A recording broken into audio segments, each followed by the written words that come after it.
안녕하세요. 오후장 파워업 김보람입니다.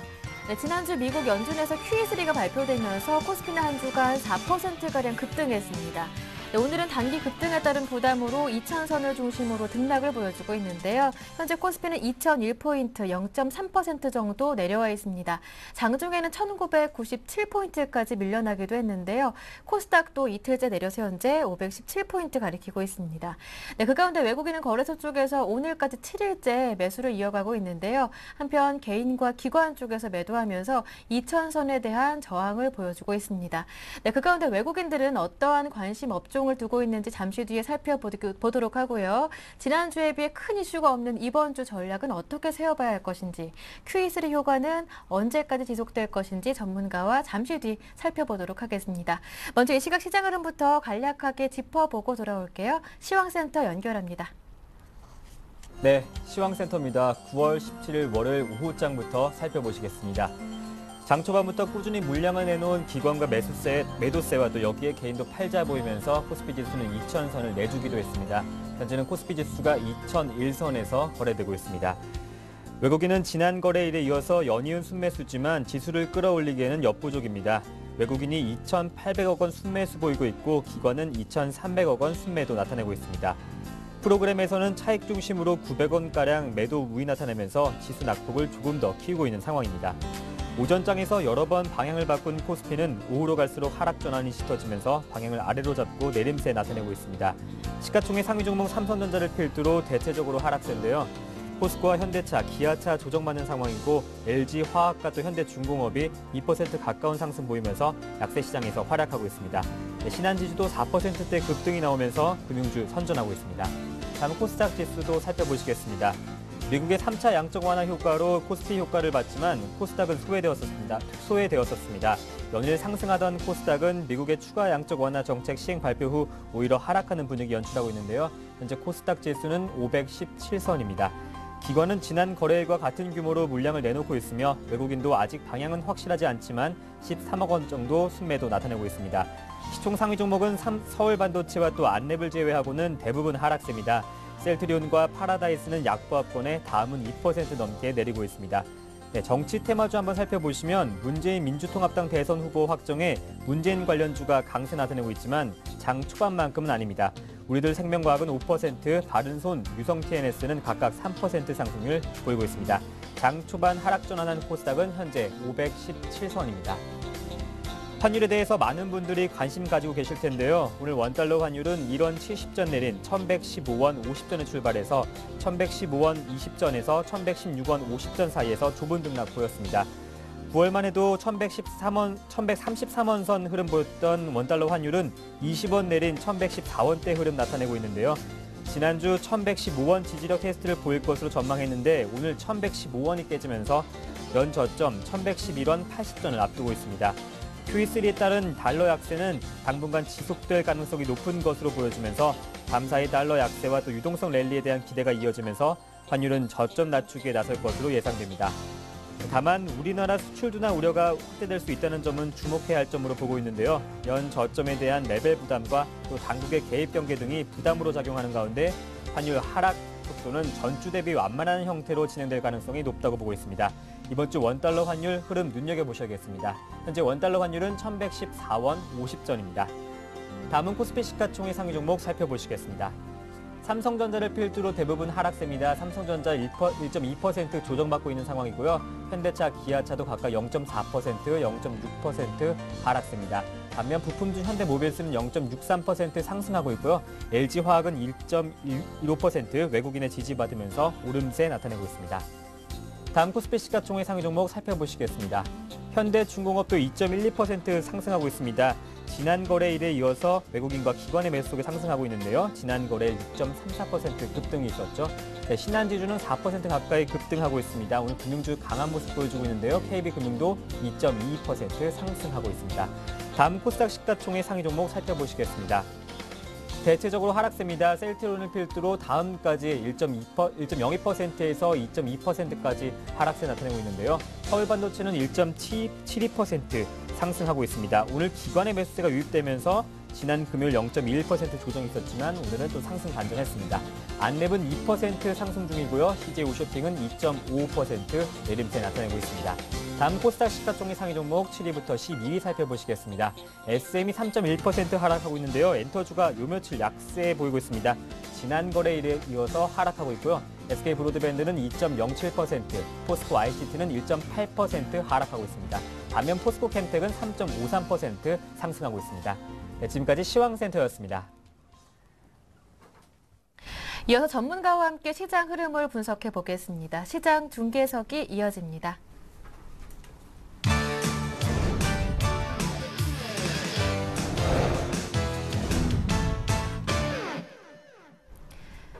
샘플러스 김형근 전문위원 연결돼 있습니다. 안녕하세요. 네, 안녕하세요. 네, 외국인들은 국내 증시 아직까지 긍정적인 시각을 보여주고 있지만 개인과 기관 쪽에서 차익 매물을 내놓으면서 오늘 코스피 2000선 조금 불안한데요. 현재 시장 흐름 어떻게 보십니까? 예, 그렇습니다. 외국인들이 한 3천억 지금 매수를 좀 보여주고 있고 기관들은 투신을 좀 중심으로 해서 매도세가 좀 나오고 있는데요.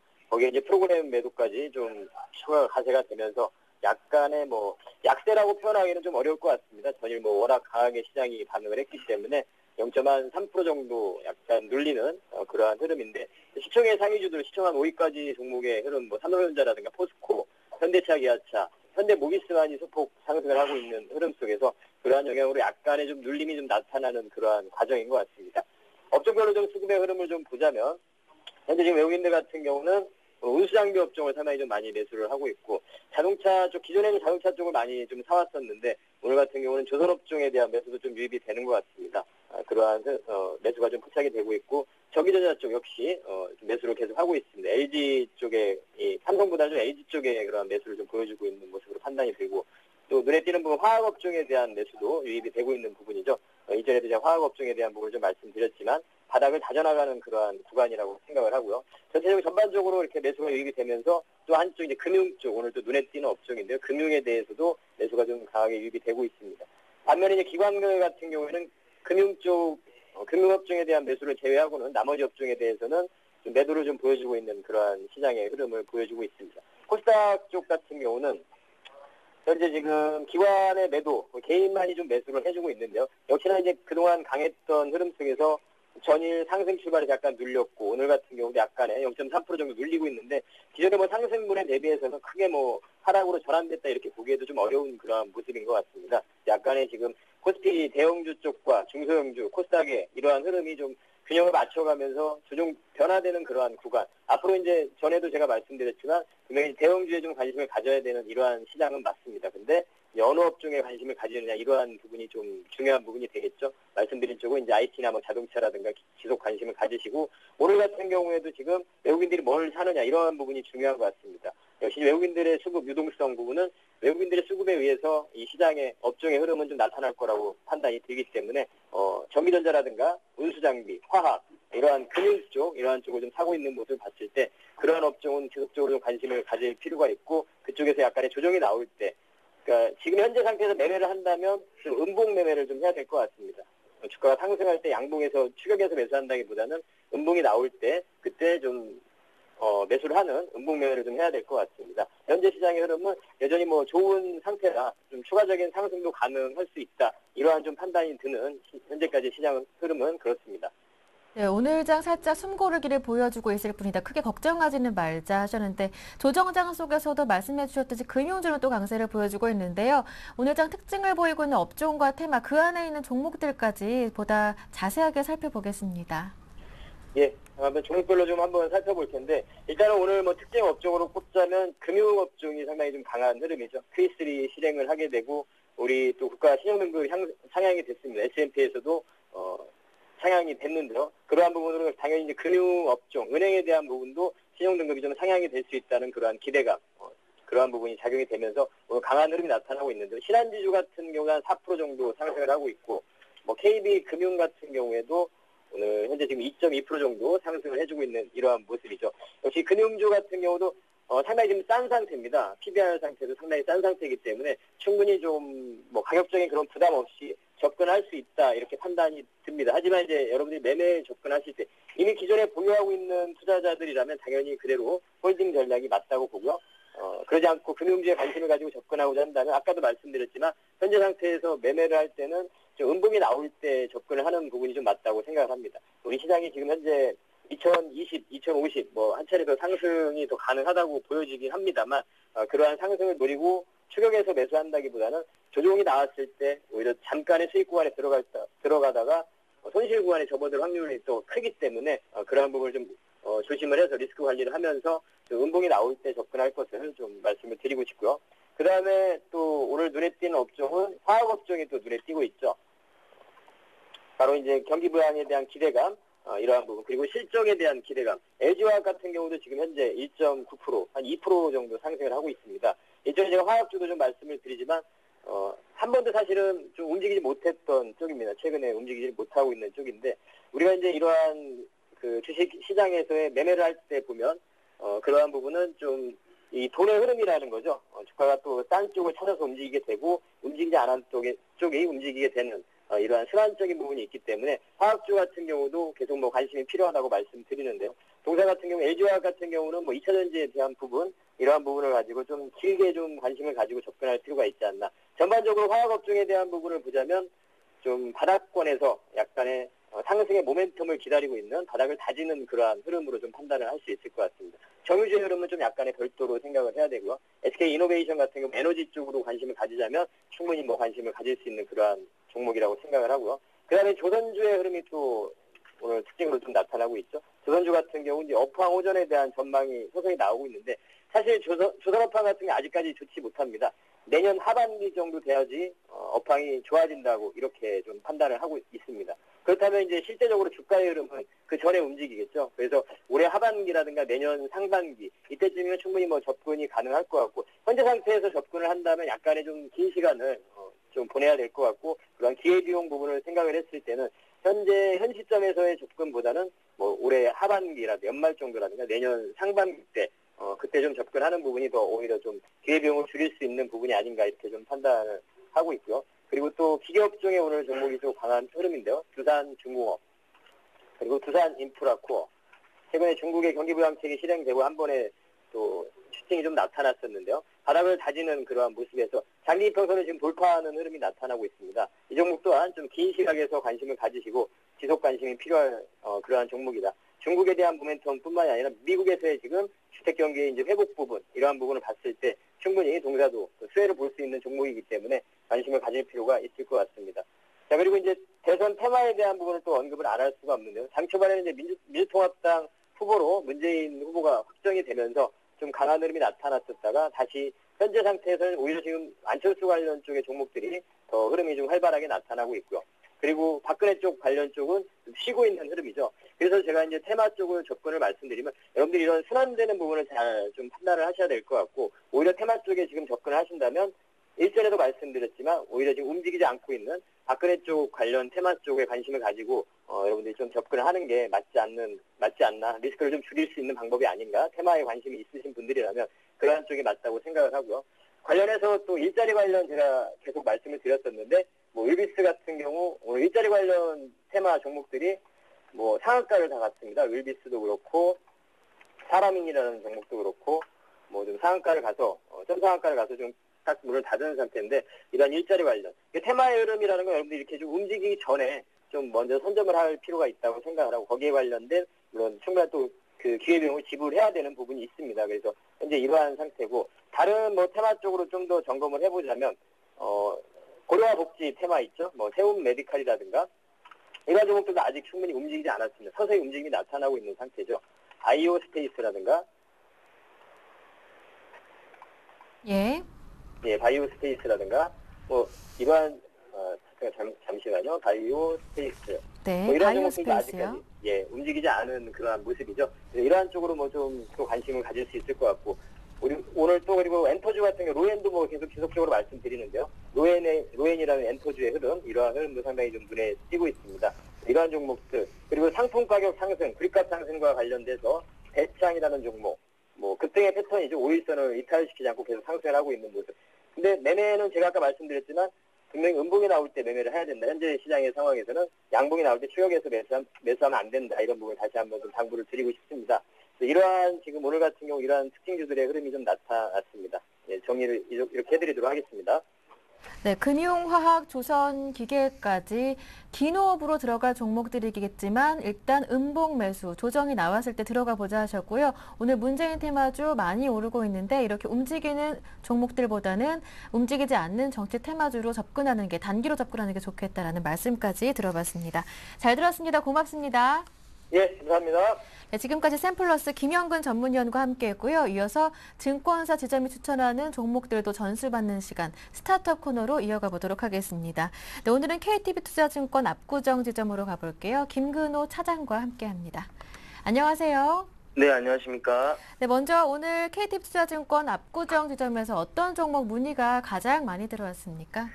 네, 오늘은 현대제철에 대한 문의들을 많이 주셨는데요. 예. 현대제철 같은 경우에는 일단 최근에 철강주들이 좋지 않았지만 그 중에서도 유독 주가 회복이 굉장히 좀 빨랐던 종목이라고 좀 말씀을 드릴 수 있을 것 같고, 포스코보다 오히려 현대제철 쪽으로 최근에는 조금 더 관심이 쏠리는 것이 아닌가라는 생각이 들 정도로 좀 더 매력적으로 좀 변모해가는 모습들을 보여주고 있다라는 말씀 드리면서, 목표가로는 일단 1차적으로 97,000원 제시를 해드리고요. 물론 97,000원이 강하게 돌파될 시에는 그 이상도 충분히 도전해 볼 수 있는 목표가 나올 수 있다. 그리고 보유하고 계신 분들은 지금 상태에서 굳이 매도를 하실 필요는 없다라는 말씀을 좀 드리고 싶고, 매수를 하고 싶으신 분들 역시도 지금 수준에서 매수하시기보다는 한 88,000원 가격 밑에 쪽에서 좀 매수를 하시라는 말씀을 좀 드리고 싶습니다. 그러니까 5일선, 일봉상으로 5일선 가격 부근 정도 되겠는데요. 88,000원 부근 또는 그 이하에서 꾸준히 물량을 좀 모아가시라는 말씀을 좀 드리고 싶습니다. 네, 현재 시점에서 포스코보다 매력적일 수 있다. 현대제철 1차 목표가는 97,000원으로 말씀해 주셨습니다. 참고해 보시고요. 이어서 오늘의 관심 종목도 들어보겠습니다. 어떤 종목인가요? 네, 최근에 이 카메라 모듈과 관련된 업체들이 굉장히 주가가 센데요. 특히나 최근에 또 신규 상장이 됐었던 이 나노스라는 종목 역시도 굉장히 좀 네. 주가가 신규 상장 회사지만 굉장히 좋았다. 저희 쪽에서 추천드릴 종목은 이 파트론이라는 업체인데요. 네. 일단 제가 말씀드렸듯이 카메라 모듈 쪽, 그러니까 카메라 부품 쪽을 생산하는 업체라고 좀 생각을 하시면 되실 것 같고, 역시나 가장 큰 수혜는 이 전방업체에 대한 기대감입니다. 전방업체라고 하면 역시나 삼성전자를 좀 말씀드릴 수 있을 것 같은데요. 이 삼성전자가 내놓는 제품들이 굉장히 국내뿐만 아니라 국외에서도 굉장히 종전의 히트를 지속적으로 좀 기록하는 모습들, 물론 애플사와의 어떤 이 특허 관련된 어떤 이슈들은 있겠지만, 아직까지 이 삼성전자가 내놓는 제품들은 국내외에 굉장히 좀 좋은 반향들을 일으키고 있다, 좋은 반응들을 또 불러일으키고 있다라는 말씀을 드리면서, 동사 같은 경우 삼성전자로서 납품되는 비율이 크기 때문에 이 부분 충분히 수혜가 될 것으로 기대가 되고요. 두 번째는 이 3분기 실적에 대한 호조세, 이 부분이 지금 전문가들이 예상하고 있는 부분인데요.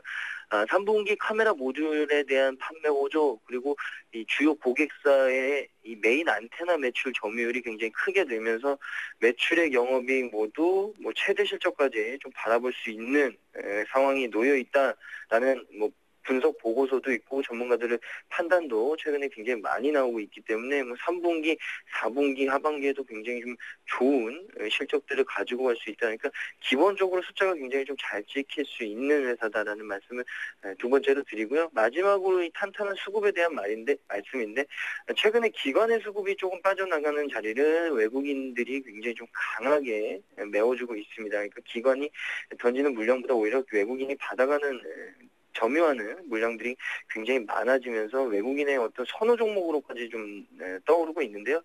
동사 같은 경우 만약에 지금 현 시점에서 기관 수급까지 유입이 된다면 그 지금 현 주가 수준보다 한 단계 더 점프업할 수 있는 오늘 기준으로 일단 전고점에 대한 돌파가 나왔기 때문에 충분히 추가적인 상승 가능할 것으로 보여지고요. 물론 지금 시점에서 목표가는 조금 짧게 잡아드리겠다라는 말씀 먼저 드리겠습니다. 목표가 1차 14,000원 제시를 해드리는데 14,000원 돌파됐을 시에는 충분히 더 추가적인 상승 가능한 자리다라는 말씀 드리고요. 가장 중요한 이 손절 라인은 11,000원 제시를 해드리고 11,000원 붕괴 시에는 오히려 저점에서 재차 좀 진입할 수 있는 충분히 그런 자리도 좋고 회사도 좋은 그런 종목이다. 파트론 오늘 말씀드리겠습니다. 네, 알겠습니다. 삼성전자로 뒷받침으로 실적 뒷받침되고 또 수급도 탄탄한 파트론 오늘 받아봤는데요. 일단 목표가는 14,000원으로 정해주셨습니다. 오늘 5% 급등하고 있는데 오늘 종가로도 충분히 접근 가능하겠다 말씀 들어봤습니다. 오늘 도움 말씀 고맙습니다. 네, 감사합니다. 네, 지금까지 KTB투자증권 압구정지점 김근호 차장과 함께했고요. 이어서 오늘의 한 줄 뉴스를 전해드립니다.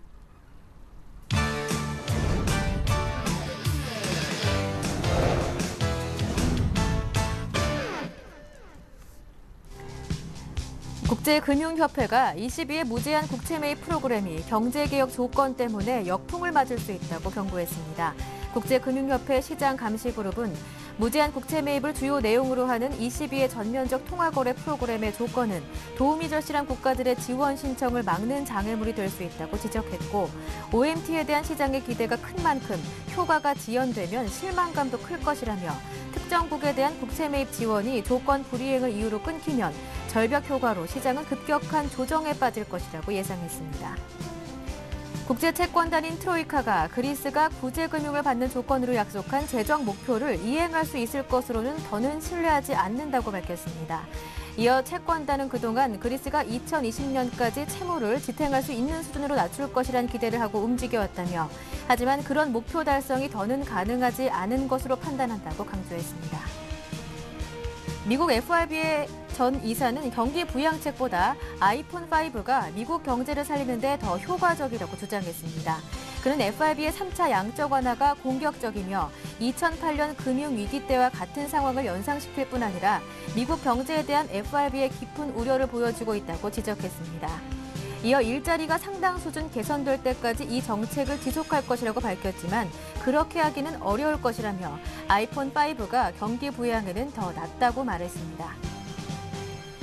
정부가 외화 의존도를 낮추고 금융위기 대응력을 키우기 위해 대외거래 때 원화 활용도를 높이는 원화 국제화에 본격 착수했습니다. 기획재정부는 지난 7월 중국에서 양국 간 통화스와프 자금을 무역 경상거래에 활용하는 방안을 논의했으며 조만간 2차 협의를 할 예정이라고 밝혔습니다. 또한 합의가 이루어지면 올해 안에 양국이 일정 금액의 원화와 위안화를 교환한 뒤 실제 무역 결제에 쓰이도록 할 계획이라고 설명했습니다. 한중 통화스와프 규모는 3,600억 위안, 64조 원입니다. 네, 보다 자세한 내용은 여의도로 가서 알아보겠습니다. 오늘은 NH농협증권 이아람 연구원과 함께합니다. 안녕하세요. 네, 안녕하십니까. 네, 이제 QE3 랠리가 지속되려면 지표가 뒷받침돼야 하는데 이번 주 미국 쪽에서 주택과 그리고 제조업 지표 등이 핵심 변수가 될 것이라고 하더라고요. 그 외에 체크해봐야 할 변수들 어떤 것들이 있는지도 살펴보겠습니다. 네, 먼저 17일에는 뉴욕 엠파이어 스테이트 제조업 지수가 발표되고요. 예. 20일에는 필라델피아 제조업 지수가 발표되는데요. 10월 초에 나오는 9월 ISM 제조업 지수로 어느 정도 가늠해 볼 수 있다는 점에서 주목되고 있습니다. 지난달 미국 제조업 지수가 3년 내 최대 하락폭을 보이는 등 제조업 경기가 3개월 연속 위축세를 보이고 있어서 제조업 경기의 빠른 회복을 기대하기는 쉽지 않은 전망인데요. 따라서 시장 예상치에 어느 정도 부합하느냐에 초점이 맞춰지고 있습니다. 19일에는 미국 신규 주택 착공, 기존 주택 판매 지표 등 주택 지표가 발표되는데요. 미국 주택 경기가 완연한 회복 흐름을 이어갈 수 있을지 지켜볼 부분입니다. 18일에는 일본의 BOJ 회의가 예정되어 있는데요. 지난 2월에 전격적인 발표로 엔화의 큰 폭 약세를 이끌었던 국채 매입 프로그램 한도 증액과 유사한 조치가 예상됩니다. QE3 발표 이후에 달러엔 환율이 7개월 내 최저 수준으로 하락했는데요. 엔화 가치 상승은 일본 제품의 수출 경쟁력 하락과 직결되기 때문에 추가 자산 매입 가능성이 높아 보입니다. 유로존에서는 이번 주에 특별한 이슈는 없는데요. 오는 20일, 22일 재정위기고 국채 매입 합의 이후 처음으로 실시되는 스페인의 장기 국채 입찰이 예정되어 있어 시장 심리가 얼마나 안정됐는지를 보여주는 지표가 될 것으로 예상됩니다. 네, 현재 코스피가 2,000선 아래로 다시 내려왔습니다. 지난주 급등이 오늘은 숨고르기를 보여주고 있는데 이번 주 미국의 지표가 적당하게 나오지 않는다면 이번 주 Q3 효과를 기대하기는 조금 어려울까요? 저희는 연말까지는 견조한 흐름이 이어질 것으로 전망하고 있는데요. 네. 이번 주 주식시장은 지난주 후반 급등에 따른 숨고르기 국면이 진행되고 있습니다. 네. 예, 하지만 글로벌 유동성 유입 기대감이 주식시장의 하반 경직성을 지지할 것으로 보여 조정폭은 크지 않을 전망입니다. 지난주 미 연준이 무제한으로 MBS 증권을 매입하겠다고 발표했는데요. 현재 미국 MBS 규모가 8조 4천억 달러임을 감안할 경우에 이론적으로 최대 매입 규모는 8조 4천억 달러에 달할 수 있는데요. 지난 QE1 때 1조 7,500억 달러와 QE2 때 6천억 달러를 크게 상회하는 수준입니다. 향후 글로벌 금융시장의 가장 큰 관심은 채권 시장에 쏠려있는 글로벌 자금이 주시장으로 얼마만큼 이동할 수 있을지 여부인데요. 현재 미국 국채금리는 사상 최저 수준을 보이고 있는 반면에 주식시장의 기대 수익률은 여전히 높은 수준을 보이고 있어서 주식시장으로의 자금 유입 가능성은 높은 상황입니다. 지난 두 차례 양적 완화 당시 코스피 시장에서 미국계 자금은 QE1 때 12조 원, QE2 때 9.7조 원 순매수에 나섰습니다. 이번 QE3 규모가 과거보다 확대되었다는 점을 감안할 경우에 최소 12조 원의 순매수를 기대할 수 있습니다. 최근 주식시장의 리스크 프리미엄이 낮아지면서 안전자산에서 위험자산으로 자금 이동을 빠르게 진행시킬 것으로 기대되고 있고 위험자산 선호 심리가 개선되면서 글로벌 유동성이 최근 국가 신용등급 개선으로 대외 신인도가 상승되고 여타 해외 주식시장과 비교해서 밸류에이션 매력이 부각되는 국내 주식시장으로 빠르게 유입될 것으로 보여 주식시장의 조정을 분할 매수 기회로 활용하는 것이 바람직할 전망입니다. 네, 일단 지난주 급등에 따른 영향으로 이번 주 초반까지는 조정이 불가피할 수도 있겠지만 장기적으로 봤을 때 방향은 위쪽일 것이다 라고 말씀해 주셨는데 아무래도 1차, 2차 때와 다르게 QE3에서는 무제한, 무기한이라는 조건이 붙었기 때문이겠죠. 그렇다면 코스피 연말까지 상단은 어디까지 보시는지 밴드 궁금하고요. 그에 따른 업종 전략도 궁금한데요. 네, 현재 주식시장의 리스크 프리미엄은 9.4%를 기록하고 있는데요. 이번 QE3로 강한 유동성 장세가 기대되고 있어서 리스크 프리미엄이 지난 QE2 시기의 하단부인 7.5% 수준까지 낮아질 것으로 판단됩니다. 이 경우에 코스피는 2100에서 2150포인트까지의 반등이 진행될 것으로 전망되고 있고요. 최근 6개월간 미국계 자금이 순유출된 점을 감안할 경우에 특정 업종의 섹터 펀드보다는 전반적인 시가총액 상위 업종을 매수하기 위한 비차익 프로그램 매수 유입 가능성이 높을 것으로 보여 시가총액 향후 섹터 전략은 시가총액 상위 업종 중에서 고베타 업종에 관심이 필요한데요. 조선, 정유, 증권, 건설, IT 업종으로 대응하는 것이 바람직할 것으로 보입니다. 말씀 잘 들었습니다. 오늘 도움 말씀 고맙습니다. 네, 감사합니다. 네, 지금까지 NH농협증권 이하람 연구원과 함께했습니다.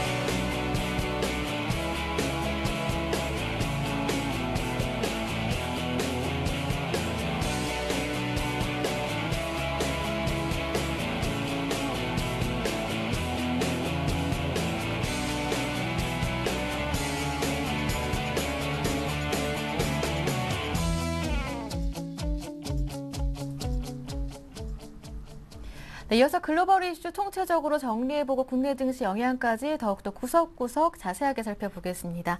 IM투자증권 압구정 지점의 김동섭 이사님과 함께합니다. 이사님 안녕하세요. 네, 안녕하세요. 네, 지난주 뉴욕 증시는 신용등급이 한 단계 강등되는 악재가 있었지만 QE3 효과로 상승세를 이어갔는데요.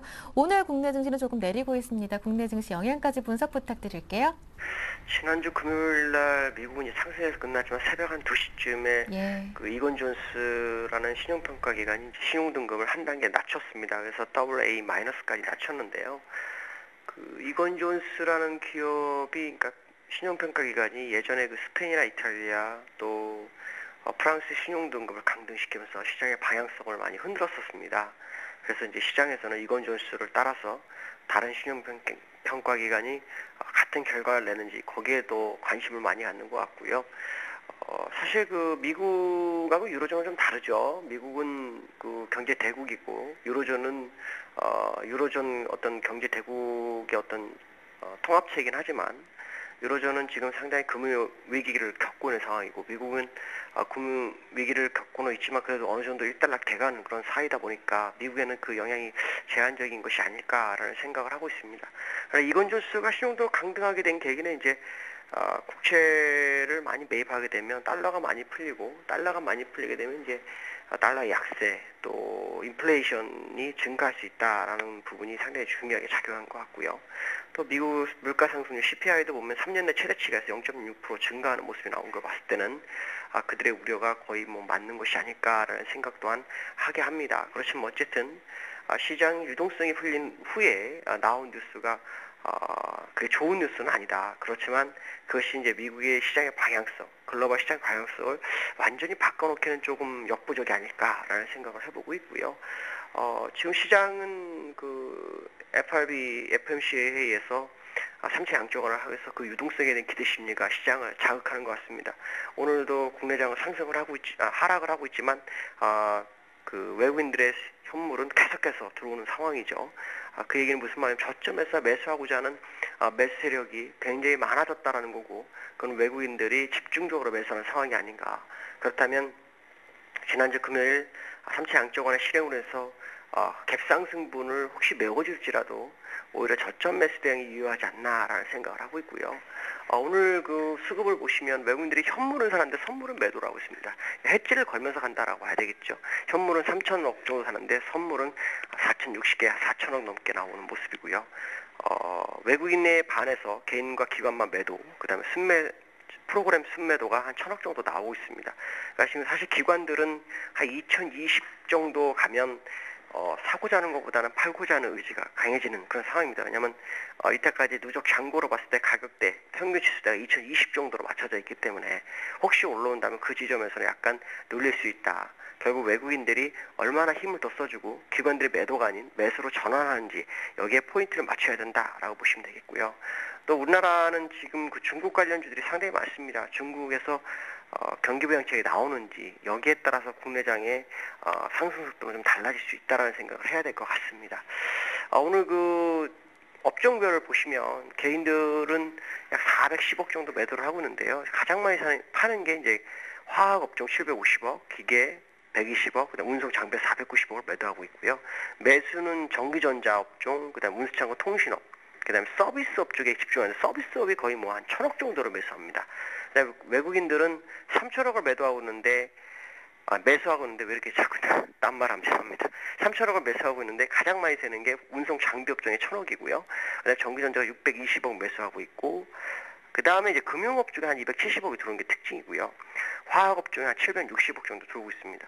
매도는 사실 큰 금액은 나오진 않고 있습니다. 근데 서비스 업종에서, 그러니까 개인들이 받아주고 있는 서비스 업종을 한 210억 정도 매도하고 있고요. 기관들이 오늘 참 많이 파네요. 2,580억을 팔고 있는데 사는 업종군도 소폭이 있습니다. 금융업하고 은행, 증권 이쪽에 지금 기관들이 몰렸습니다. 그래서 470억의 금융업, 그다음에 은행에 80억, 그다음에 증권 쪽에 한 290억이 들어오고 있고요. 매도는 전기전자와 운송장비 쪽에 몰려있는 모습, 그다음에 서비스업에 한 740억이 몰려있는 게 특징입니다. 다른 종목도, 다른 업종군들에서는 소폭 순매도 하는 거나 소폭 순매수 정도의 모습을 보이고 있죠. 근데 여기서 이제 기관 중에서 관심 있게 받을 건 기금이죠. 기금이 오늘 760억을 사는데 전업종에서 매수하고 있으면 통신업을 제외하고는 거의 전업종에서 매수를 하고 있다는 것이 상당히 특징입니다. 그 얘기는 기금도 시장의 상방에 베팅을 하는 것이 아닌가라는 의구심을 갖게 한다라고 말씀드릴 수 있고요. 오늘 시가총액 상위 종목도 보시면 삼성전자가 1.4% 하락, 포스코가 1.1% 좀 하락하고 있죠. 지금 원자재인 고려아연이 요즘 계속 강세인데 4% 상승하고 있고요. 보험업 쪽인 삼성화재가 4.5% 하락하는 게 특징이고요. 그다음에 보시면 조선주 쪽이 대체적으로 강세입니다. 현대인프에서 현대중공업 뭐 2%대 상승률을 보이고 있고 화학업종도 괜찮습니다. 아무래도 유가가 상승 가능성, 그러니까 지금 걸프만 쪽에서 이스라엘과 이란과의 어떤 교전 가능성이 좀 나오고 있죠. 왜냐하면 그 이란이 지금 연말까지 핵무기를 6개에서 7개 정도 만들 수 있다는 그 우려감이 지금 증폭되면서 아마도 유가 관련주가 좀 오르는 것 같고요. 그다음에 조선주 같은 경우에는 그 유로존이 풀리면서 수주가 좀 더 수혜가를 입을 수 있다라는 분위기가 형성되는 것 같습니다. 그래서 지금 전기전자 업종은 대체적으로 좀 안 좋은 모습이고요. 나머지 화학, 정유 쪽에서는 시장의 견조하게 받쳐주고 있다라고 보시면 될 것 같습니다. 네, 그렇다면 오늘장 투자 포인트 한 말씀 정리 부탁드린다면요. 기술적으로는 이제 우리가 네. 주식을 하다 보면 심리선이 한 2,000포인트랍니다. 그러니까 지난번 2,000포인트 금요일날 한 번에 돌파했는데 예. 한 번에 돌파했기 때문에 아마 버거웠겠죠. 오늘 2,000포인트 지지력 테스트 확인하셔야 될 것 같고요. 혹시 금요일에 급등한 부분만큼을 되돌리는 상황이 며칠 안에 나온다면 그거는 오히려 외국인들은 저점에 사는 시점이기 때문에 개인들은 물량을 버릴 이유가 없다라고 보시면 될 것 같습니다. 네, 알겠습니다. 정책 이벤트로 위쪽으로 자리 잡은 시장의 방향성을 좌우할 변수는 없다. 일단 갭을 메우는 조정이 들어올지라도 저가 매수로 대입해보자. 오늘은 2,000선 지지가 중요하다고 말씀해 주셨습니다. 말씀 잘 들었습니다. 네, 고맙습니다. 감사합니다. 네. 네, 지금까지 IM투자증권 압구정 지점 김동섭 이사님과 함께했습니다.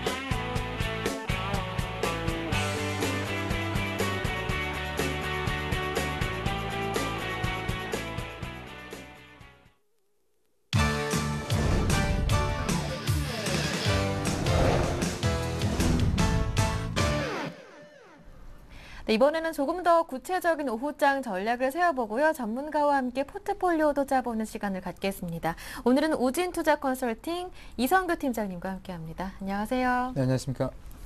네, 지난주 많이 오른 이후에 오늘 장은 조금 냉정을 되찾는 분위기인데요. 네. 일단 네. 이벤트가 우리가 기대했던 이벤트들이 진짜 대부분 나왔습니다. 네. 나왔기 때문에 일단 이벤트 발생 이후에 약간은 그 전반적으로 시장 상황이 좀 달라진 부분들이 있었다라고 이렇게 볼 수가 있겠고요.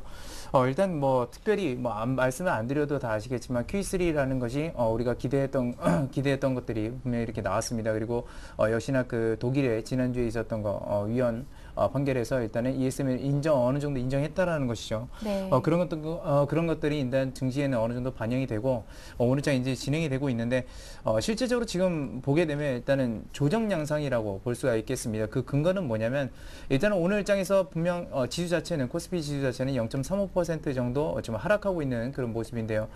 상승 종목수와 하락 종목수를 보게 되면 지금 상승 종목수가 월등히 많습니다. 그리고 지금 그 크기별로 보게 되면 대형주들이 좀 이렇게 조정을 보이고 있는 양상이고 중형주와 소형주 같은 경우는 각각 0.09%대 그리고 0.7%대로 상승하고 있는 모습입니다. 그래서 이 얘기는 뭐냐면 그동안의 급등, 그러니까 지수의 급등을 이끌었던 것은 분명히 대형주들이 맞다라고 볼 수가 있겠고요. 그런 대형주들에서 일부 차익 실현 물량들이 나오면서 다시 한번 중형주와 소형주 쪽으로 이렇게 지금 현재 자금들이 옮겨가고 있는 모습이 나타난다라고 이렇게 보시면 되겠습니다. 그래서 실제적으로도 보게 되면 일단 소형주 쪽에서도 이 종목수 차이가 상승 종목수와 하락 종목수 차이가 월등히 크다라는 것들을 우선적으로 좀 말씀을 드리겠고요. 대형주들이 저렇게 도만 하락하고 있습니다. 어느 정도 뭐 올라가는 종목도 있고 내려가는 종목도 있지만 지금 현재 등락률 자체가 저 정도 0.3%대라는 것은 역시나 그런 부분들에 대해서 크게 우려할 만한 상황은 지금 현재 아니다라고 이렇게 말씀을 드릴 수가 있겠고요. 향후에 이제 좀 우려가 될 부분들은 있습니다. 최근에 그 중동에서 좀 안 좋은 소식들이 또 오고 있죠. 반미 시위라든지 그런 것들이 일어나고 있는데 그 여파로 인해서 일종의 말하면 그 유가들이 급상승하고 있다라는 것입니다. 근데 이 유가가 급상승하게 됐을 때 상당히 좀 어려운 점들이 있습니다. 그러니까 각국이 어떻게 보면 가장 좀 이렇게 두려워한다라고 볼 수가 있는 것은 바로 이제 인플레이션 문제라고 볼 수가 있겠죠. 근데 유가가 저렇게 급등했을 때 유가 자체는 전 세계 그 물가의 어떻게 보면 근본이라고 볼 수가 있겠습니다. 그래서 사실상 그 두바이유 같은 경우 과거 평균으로 보게 되면 한 120달러 정도 선에 위에서 그 근처에서 움직이게 됐을 때 오히려 경기가 둔화되는 양상들이 나올 수가 있다라는 것이고요. 최근에 들어서 어느 정도 미국이 물론 자금들을 한 번에 확 푸는 게 아니라 순차적으로 이제 풀어내겠지만 사실상 그렇게 자금들이 풀릴 때는 역시나 상품 시장이 또 강세를 이루게 됩니다. 그렇게 됐을 때는 역시나 전 세계적인 경기 회복이 좀 어렵지 않을까 그런 점들을 우선적으로 좀 말씀을 드리겠고요.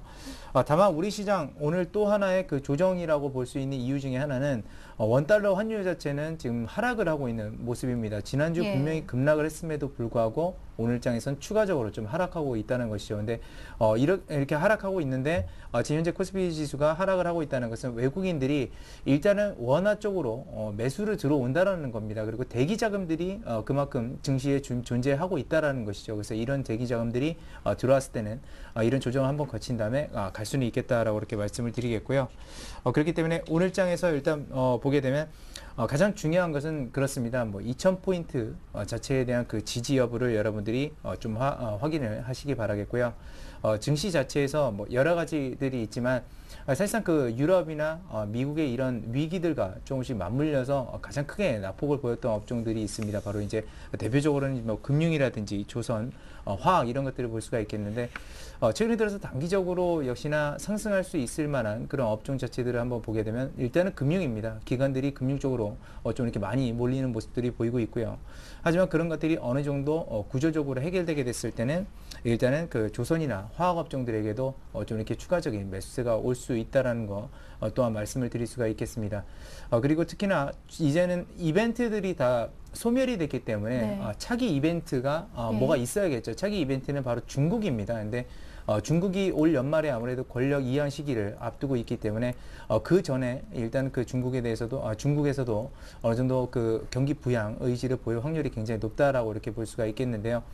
실질적으로 미국 같은 경우도 이제 대선이 있다 보니까 대선 한 2달 전에 이런 통화 정책들을 실시해야만 대선 이후에 어느 정도 경기 부양 효과가 나타나게 됩니다. 그래서 9월 달에 그 FRB 같은 경우는 일단 부양책을 실시할 수밖에 없었던 것이고 중국도 연말에 권력 이양이 있기 때문에 조만간 그런 부양책이 나오지 않을까 그렇게 생각을 하고 있습니다. 그래서 그런 여파로 봤을 때는 역시나 화학 섹터에 좀 집중적으로 매수세가 몰릴 가능성이 상당히 높다는 점도 말씀드리겠고요.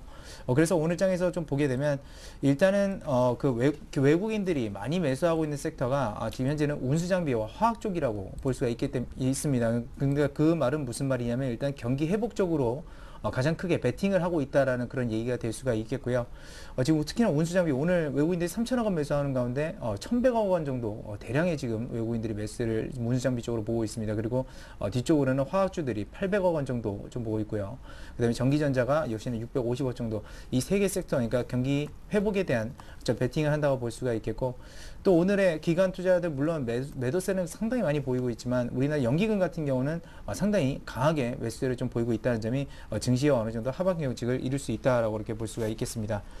그리고 또 한 가지 이제 말씀을 드리자면 일단 프로그램 매도 차익 물량들은 여전히 부담이 되지만 오늘 매수 차익이 좀 이렇게 돌아서고 있는 상황이기 때문에 일단 오늘장 2000선 지지는 할 수 있을 것으로 예상이 되고 있습니다.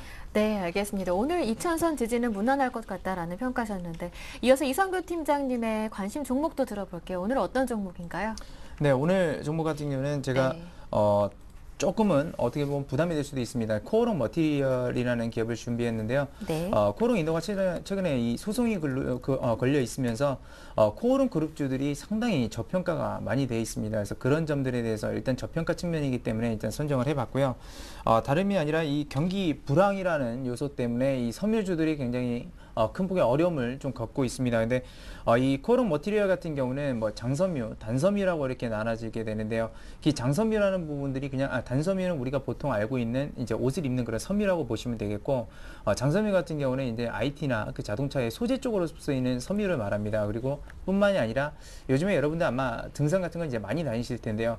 그런 쪽에는 보통 일반 원단이 들어가는 것이 아니라 이 기능성 원단이라는 것이 들어갑니다. 그래서 말 그대로 뭐 땀 흡수를 잘한다든지 배출을 잘한다든지 그런 원단들을 이제 그 원단들을 생산하는 업체라고 볼 수가 있겠고요. 사실 섬유업계가 굉장히 불황인데 그런 부분들의 이 기능성 원단이라든지 아니면 장섬유를 통해서 다른 쪽, 그러니까 섬유가 아닌 뭐 IT나 자동차 이쪽으로 계속해서 확대를 하고 있다는 것이 코어록 머티리얼이 그 어려움을 겪고 있는 상황을 극복해낼 수 있다라고 이렇게 보시면 되겠고요. 일단은 첫 번째로 그 기능성 원단 같은 경우는 다른 부분보다 이 매출 원가에 대한 부담이 있는데 이런 원가 부담들을 매출 가격으로 좀 전이시킬 수 있다는 점이 수익성 하락폭은 좀 제한될 것이다라고 이렇게 말씀드릴 수 있겠고요.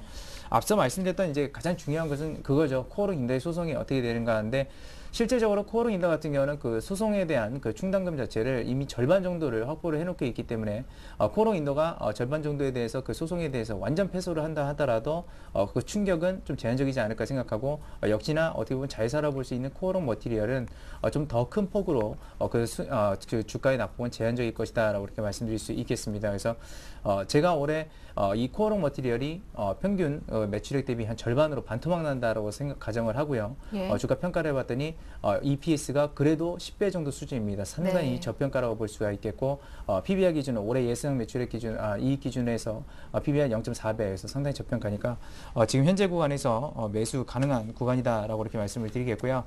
일단 첫 번째로 최근에 낙폭을 어느 정도 지지를 보였기 때문에 12,500원 선에서 여기를 손절가로 좀 제시를 해드리도록 하겠습니다. 그리고 목표가 같은 경우는 사실상 이게 이익이 좋아진다 하더라도 여전히 코어록 인더에 대한 그 불안감은 향후에도 계속적으로 좀 될 수 있으니까요. 일단 목표 주가는 15,000원 선 정도로 지금 제시를 해드리도록 하겠습니다. 네, 오늘의 종목 한번 받아봤고요. 코어록 머티리얼이었습니다. 이어서 지난주 포트폴리오 상황도 한번 점검해 보겠습니다. 지난주 첫 번째 종목은 바로 유비벨록스였는데요. 한번 살펴볼까요? 유비벨록스 10% 비중으로 담아보자 하셨어요. 그 당시 지난주 현금 비중은 90%였는데요. 수익률이 마이너스 1.3%, 지난주 목요일 종가로 손절가 이탈하면서 전량 매도하셨네요. AS 받아보겠습니다. 네, 그때 이제 두 가지 측면들을 말씀드렸습니다. 예. 장기적으로 가져가실 분은 분할 매수로 접근하시는 게 좋고, 그다음에 단기적으로 가실 분은 27,000원에서 일단은 매도를 하시는 게 좋다라고 말씀드렸는데요. 일단 이탈했기 때문에 단기적으로 가는 것은 이제 손절하도록 하고 중장기적으로 관심이 있으신 분은 일단 보유를 하면서 일단 현재 구간에서는 25,000원 정도의 역시나 지지, 24,000원 내지 25,000원 정도의 구간을 장기적 그 지지선으로 설정하시고 가시기 바라겠습니다. 그래서 목표가는 그 이전에 있었던 그대로 31,000원으로 그대로 유지를 하는 방향으로 하겠습니다. 네, 끝으로 최종 포트폴리오 간략하게 정리해 보겠습니다. 오늘 종목은 코어록 머티리얼인데요. 1개월 정도 보유해보자 하시면서 10% 비중으로 담으십니다. 다시 현금 비중은 90%가 되겠네요. 전략도 자세하게 살펴봅니다. 현재 가격에서 매수 가능하고요. 목표가는 15,000원, 손절가는 12,500원으로 말씀해 주셨습니다. 네, 지금까지 우진투자 컨설팅 이성규 팀장과 함께했습니다. 고맙습니다. 감사합니다. 네, 오늘 저희가 준비한 순서는 여기에서 마무리 짓겠습니다. 함께해 주신 여러분 고맙습니다.